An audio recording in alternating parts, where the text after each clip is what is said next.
Y'all know who it is. MetroMeta, he who shall not be named. I'm so excited to have you guys here today. We're going to be talking about something that I was actually fairly excited for once I heard about it. That is the Secret Society of Second Born Royals. A brand new movie on Disney Plus.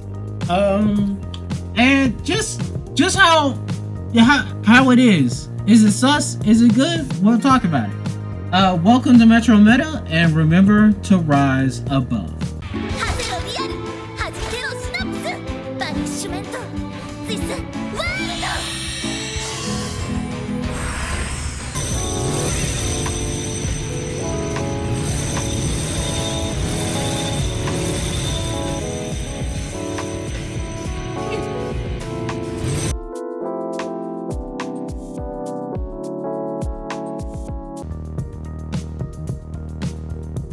Alright, so let's get started. My first thought is, how is this not a book? That is my first thought. I was genuinely surprised when I found out that this wasn't based on a book. No, anyone who's watched this movie, even just hearing the premise, you're just like, that's a book, right? It seems like the type of book that would have come out in like the flood of like Disney, the like Hunger Games, Twilight wake of everything. So let's get started with our deep dive. Starting off with, what's poppin'. So meet Sam, just an ordinary royal, second-born royal daughter. She's not your typical royal and doesn't really fit into this world. She's edgy. She learned how to dye her hair. After being sent to summer school by her mother, the queen, she learns it is a ruse. She and the other students discover they have superpowers, and they are there to train to become part of a secret society of second-born royals. Can they learn how their powers save their kingdom? Or how to use their powers to save their kingdom? Read that wrong? First off, this is just Xmen. This is just Xmen with Princess Diaries mixed in. Like I can't be the only one who thinks they didn't start with an X-Men comic and then just be like, what if we made this whiter? Like, you're telling me, first of all, they're like in a Danish a Danish country, and their royals are all Asian. And I know they have this whole thing of like, oh, well, the dad died. And I'm just like, not a stickler for, those types of things, but it does seem kind of strange. What I will say is, right off the bat, I did like a lot of the characters. So you have, of course, Sam, who has the most boring name of any princess ever. And her superpower is that she has good senses and hearing. They have an invisible girl. There's a guy who can talk to insects, mainly bees, because they're great to render. You have a charismatic black character who can convince people to do whatever he wants. And a pale looking lost white girl who can steal other people's powers.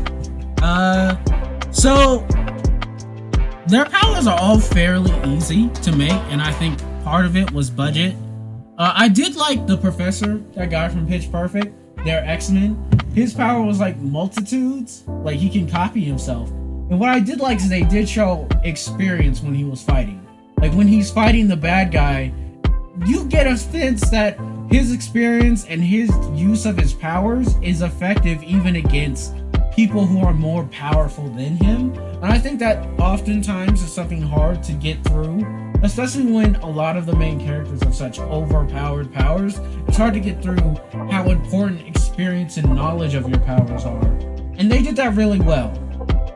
Again, this seems like something that was better as a book. If anything, I feel like this should have started as a book. Because a lot of the characters seemed a bit hollow, like there was growth there. The invisible girl started liking the insect guy for some reason. I can't be the only one picking up on that plotline. There was just yeah, definitely. I was surprised there wasn't a boy that she liked. Again, going back to this book analogy, it seems like a plotline that was left. Where's the bad boy? That's what I want to know. Where's the bad boy of this school? So, let's talk about the world building of this show. It has a lot of problems. So the ideal is that the second born in any royal family has superpowers. They say the potential, but everyone we meet has immediate superpowers, which has interesting implications. On one end, you get the idea of like, oh, how are royals keeping power in this world? It makes sense if every secondborn is running around like Wolverine. But my problem with it is, and this is something that the movie directly addresses, is that because they have powers, they're so much more capable than their elders. So like, how is the secondborn not the ones immediately in charge? You have superpowers. And they add a little bit of Xmen in there with the Secret Service. They don't have any cool gadgets. But again, I'm just sitting here like, how does this secret not get out? And how, because you have to know, eventually one of them is going to die in the field. They're going out on these missions, they're saving royal families. Eventually, even with their powers, one of them has to die in the field. What does their family find out? And they make it known that the other royals don't know about this thing. Like, it's kept secret even from firstborn royals. So you're just like, oh, my brother went on a trip and now he's gone. And the whole plot is like Sam's dad and his brother were plotting to like reveal these powers and change the world and introduce democracy. And eventually his dad was just like, you know what? Down with the monarchy. And I feel like that was sort of the problem with this movie, was it had a big focus on like, monarchy is good, like that Disney, like, oh yes, royals deserve to be in charge because some of them want to change the world. But then at the same time, like, you're literally rooting against democracy in this movie. You're just like, yeah, royal power, woo. And I guess it makes more sense in like Britain, but this just seems like something that needed to be a bit more flushed out. Like, how is it only the secondborn of royals are the ones who have these powers? What about like side kids? Like, there's no way that this one gene is only affected on power. What if your family stops being royals? Does that secondborn still get the power? It inherently means that the power that royals have is like given to them by God. Like, the fact that the secondborns of royals who are in line are the only ones getting powers is proof that those royals need to be there, because somehow, evolutionarily speaking, or religiously speaking, something out there is keeping track of these lines and activating the powers in the secondborn.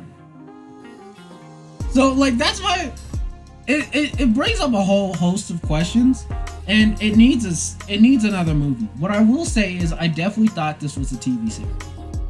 I didn't think going into this it was a movie. I thought I was about to sit down for like a 24 episode TV series.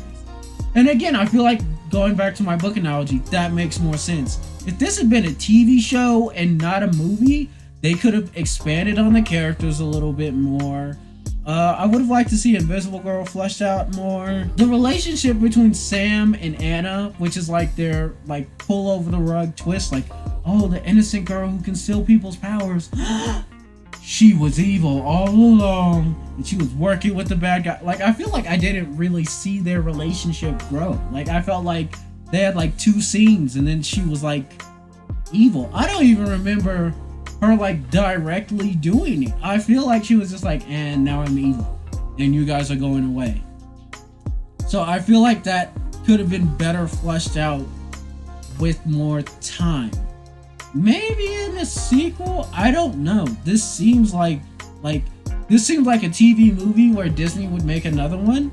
But I think that's an interesting question about these Disney Plus shows. Is it, because it's not like a Disney TV movie, is it being treated differently than Disney TV movies? Does it need to make Descendants numbers in order to get another sequel? Are they just gonna keep this going? Because, to be fair, with the powers they set out so far, which were so limiting, they could definitely keep this series going for a while.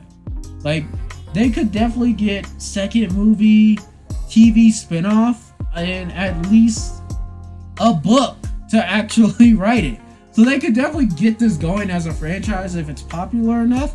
I'm wondering if they're going to put in the groundwork for it, or even if it has enough exposure. Like, I'm not seeing a lot of people talking about it. Like, today I decided to look up like who's reviewing this movie, hot takes fresh out the oven. I didn't see anything except for like a couple of trailers, and maybe the name of it doesn't help.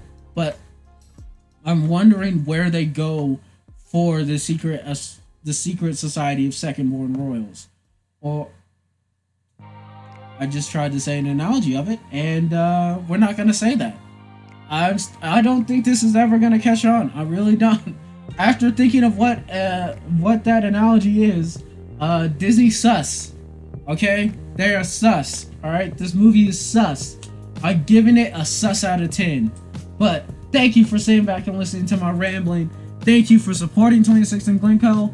I am your host, MetroMeta, and I hope everybody has a good day. And remember to rise above.